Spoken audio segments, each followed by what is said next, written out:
Hello and welcome guys, कैसे हो आप सभी। आज है 23 जून और 23 जून का करंट अफेयर लेके आज मैं आपके सामने हूँ। आइए शुरू करते हैं। भारतीय रिजर्व बैंक यानी कि आरबीआई ने पीएमसी बैंक पर प्रतिबंध कितने दिनों के लिए बढ़ा दिया है। इसका ऑप्शन ए यानी कि 6 महीने के लिए। आइए इसकी डिटेल जानेंगे। भारतीय रिजर्व बैंक आरबीआई ने पीएमसी बैंक पर लगभग प्रतिबंध को 6 महीने के लिए बढ़ा दिया है। वहीं ग्राहकों को राहत देने हेतु कैश निकालने की लिमिट भी बढ़ा दी है। अब बैंक में डिपोजिशन 1 लाख रुपए तक निकाल सकेंगे। अब तक ये लिमिट 50,000 रुपये थी। आरबीआई के इस फैसले से करीब 84% डिपोजिटर्स को राहत मिलेगी। दरअसल आरबीआई के नियमों के उल्लंघन और गड़बड़ी को लेकर पीएमसी बैंक पर प्रतिबंध लगाई गई है। नेक्स्ट क्वेश्चन देखेंगे। पूर्व आरबीआई गवर्नर उर्जित पटेल को हाल ही में किसका चेयरमैन नियुक्त किया गया है। तो इसका ऑप्शन है ऑप्शन बी, एनआईपीएफपी। इसकी डिटेल जानेंगे। भारतीय रिजर्व बैंक के पूर्व गवर्नर उर्जित पटेल को राष्ट्रीय लोक वित्त और नीति संस्थान यानी कि एनआईपीएफपी का चेयरमैन नियुक्त किया गया है। आर्थिक शोध संस्थान ने यह कहा कि उर्जित पटेल 22 जून यानी कि 2020 से यह पद को संभालेंगे। ये विजय केलकर का स्थान लेंगे। विजय केलकर ने 1 नवंबर 2014 को संस्थान के चेयरमैन का पद संभाला था। उर्जित पटेल ने 10 दिसंबर 2018 को आरबीआई गवर्नर के कार्यकाल पूरा होने से पहले ही इस्तीफा दे दिया था। नेक्स्ट क्वेश्चन देखेंगे। हाल ही में उत्तराखंड के किस प्रसिद्ध लोक गायक और संगीतकार का 84 वर्ष की उम्र में निधन हो गया है। ये ऑप्शन आपके सामने है और इसका ऑप्शन है ऑप्शन ए, जीत सिंह नेगी। आइए इसकी डिटेल जानेंगे। उत्तराखंड के मुख्यमंत्री त्रिवेंद्र सिंह रावत ने लोक गायक और गीतकार जीत सिंह नेगी के निधन पर शोक व्यक्त किया है।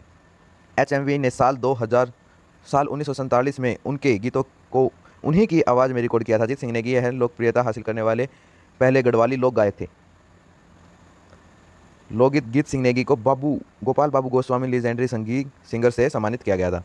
जीत सिंह नेगी न सिर्फ प्रसिद्ध लोक गायक थे बल्कि उत्कृष्ट संगीतकार, निर्देशक और रंगकर्मी भी थे। 2 हिंदी फिल्मों में उन्होंने बतौर सहायक निर्देशक भी काम किया है। नेक्स्ट क्वेश्चन देखेंगे। रणजी क्रिकेट में सबसे ज़्यादा विकेट लेने वाले किस स्पिनर का हाल ही में निधन हो गया है। इसका ऑप्शन है ए, राजेंद्र गोयल। इसकी डिटेल देखेंगे। प्रथम श्रेणी क्रिकेट में अपने जमाने के दिग्गज स्पिनर राजेंद्र गोयल का उम्र संबंधी बीमारियों के कारण हाल ही में निधन हो गया है। ये 77 वर्ष के थे। गोयल ने हरियाणा और उत्तर क्षेत्र की तरफ से प्रथम श्रेणी क्रिकेट में 157 मैचों में 750 विकेट चटकाए। वे 44 वर्ष तक प्रथम श्रेणी क्रिकेट खेलते रहे। सुनील गावस्कर ने अपनी किताब आइडल्स में जिन खिलाड़ियों को जगह दी उनमें से गोयल भी शामिल थे। अंतर्राष्ट्रीय योग दिवस किस दिन मनाया जाता है। ऑप्शन आपके सामने है, आपको सभी को पता होगा। अंतर्राष्ट्रीय योग दिवस 21 जून को मनाया जाता है। योग से होने वाले फायदों के प्रति लोगों को जागरूक करने के लिए दुनिया भर में 21 जून को अंतर्राष्ट्रीय योग दिवस मनाया जाता है। योग दिवस दुनिया भर में पहली बार 21 जून 2015 को मनाया गया था। पीएम नरेंद्र मोदी ने 27 सितंबर 2014 को संयुक्त राष्ट्र महासभा में एक साथ योग करने की बात कही थी। इसके बाद महासभा ने 11 दिसंबर 2014 को इस प्रस्ताव को स्वीकार किया था और तभी से अंतर्राष्ट्रीय योग दिवस स्वीकृति में आया। आगे देखेंगे। विश्व शरणार्थी दिवस निम्न में से किस दिन मनाया जाता है। इसका ऑप्शन ए यानी कि 20 जून को। आगे इसके बारे में पढ़ेंगे। विश्व शरणार्थी दिवस प्रत्येक वर्ष 20 जून को मनाया जाता है। यह दिवस दुनिया भर में शरणार्थियों की स्थिति के बारे में जागरूकता बढ़ाने के लिए समर्पित है। इस दिन का उद्देश्य है शरणार्थियों की दुर्दशा पर ध्यान आकर्षित करना। इस दिन संयुक्त राष्ट्र शरणार्थी एजेंसी यानी कि यूएनआरए को शरणार्थियों के लिए संयुक्त राष्ट्र उच्च आयुक्त के रूप में भी जाना जाता है, जो विभिन्न कार्यक्रमों की मेजबानी करता है और अपने अभियान के लिए विषय की घोषणा भी करता है। आगे देखेंगे। भारत और किस देश की सरकार ने भारत में कोरोना संकट के निपटाने और कमजोर वर्ग के लोगों की सहायता और स्वास्थ्य सेवा को बढ़ाने हेतु 200 लाख यूरो का करार किया है। ऑप्शन डी यानी कि फ्रांस। इसके बारे में जानेंगे। भारत और फ्रांस की सरकार ने भारत में कोरोना संकट के निपटाने हेतु कमजोर वर्ग के लोगों की सहायता और स्वास्थ्य सेवा को बढ़ाने हेतु 200 लाख यूरो का करार किया है। फ्रांस इस ऋण के माध्यम से भारत के साथ कोविड-19 संकट में मद्देनजर देश और केंद्र सरकार की क्षमताओं को बढ़ाने और देश में सबसे कमजोर लोगों की सहायता का काम करेगा। इसके लिए विश्व बैंक द्वारा भारतीय अधिकारियों के सहयोग में कार्य योजनाएं बनाई गई हैं, जिसका लक्ष्य है भारत सरकार के मौजूदा सामाजिक सुरक्षा उपायों की ओर अनुकूल बनाना है। किस राज्य ने सहारनपुर में 50 लाख साल पुराना स्टैगोडोन प्रजाति के हाथी का जीवाश्म मिला है। आपको सहारनपुर से ही पता चल गया होगा। सहारनपुर जो कि यूपी में पड़ता है यानी कि उत्तर प्रदेश में पड़ता है। तो इसका ऑप्शन है ऑप्शन बी यानी कि उत्तर प्रदेश। इसके बारे में जानेंगे। उत्तर प्रदेश के सहारनपुर में 50 लाख साल पुराना स्टेनोगो प्रजाति के हाथी का जीवाश्म मिला है। इस प्रजाति के हाथी अविलुप्त हो चुके हैं। शिवालिक वन प्रभाग के सहारनपुर वन क्षेत्र में सर्वेक्षण के दौरान यह सफलता मिली है। जीवाश्म के अध्ययन के लिए Wadia institute of Himalayan geology Dehradun के वैज्ञानिकों ने दावा किया कि यह जीवाश्म 50 लाख साल से भी अधिक पुराना है।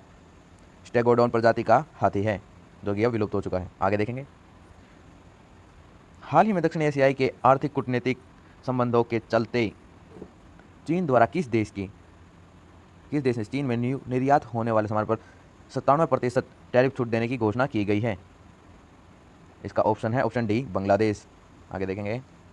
बांग्लादेश के विदेश मंत्रालय द्वारा इस बात की जानकारी दी गई है कि मत्स्य और चमड़े के उत्पादों को कवर करने के लिए 97% वस्तुओं को चीनी टैरिफ से छूट दी जाएगी। यानी कि चीन का यह कदम ढाका बीजिंग संबंधों के लिए महत्वपूर्ण साबित हो सकता है। बांग्लादेश पहले ही एशिया प्रांत व्यापार समझौते के तहत 3095 वस्तुओं के लिए टैरिफ छूट प्राप्त करता है। चीन द्वारा की गई नवीनतम घोषणा के परिणाम स्वरूप बांग्लादेश में अब कुल 8256 सामानों को चीन टैरिफ से छूट दी जाएगी। आगे देखें। कोरोना वायरस यानी कि कोविड-19 के मद्देनजर वर्ष 2021 में आयोजित होने वाले 93वें अकादमी पुरस्कार और ऑस्कर को कितने महीने के लिए स्थगित कर दिया गया है? इसका ऑप्शन है ऑप्शन बी, यानी कि 10 महीने के लिए। अब हम इसमें देखेंगे कि पहले और कब कब इसको स्थगित किया गया था। नई घोषणा के अनुसार अकादमी पुरस्कार को 25 अप्रैल 2021 तक के लिए स्थगित कर दिया गया है। इससे पहले इन 93वें अकादमी पुरस्कार का आयोजन 28 फरवरी 2021 को किया जाना था। उल्लेखनीय है कि यह चौथी बार है जब ऑस्कर स्थगित किया गया है। सर्वप्रथम वर्ष 1938 में लॉस एजेंसिस में आई बाढ़ के बाद अकादमी पुरस्कार को स्थगित कर दिया गया है, जिसके बाद एक बार पुनः वर्ष 1968 में मार्टिन लूथर किंग जूनियर की हत्या के बाद और 1981 में 40वें अमेरिकी राष्ट्रपति रोनाल्ड रेगन की हत्या के प्रयास के बाद ऑस्कर को स्थगित किया गया था। आज का करंट अफेयर हमारा यहीं पर समाप्त होते हुए आई होप आपको पसंद आया होगा। धन्यवाद।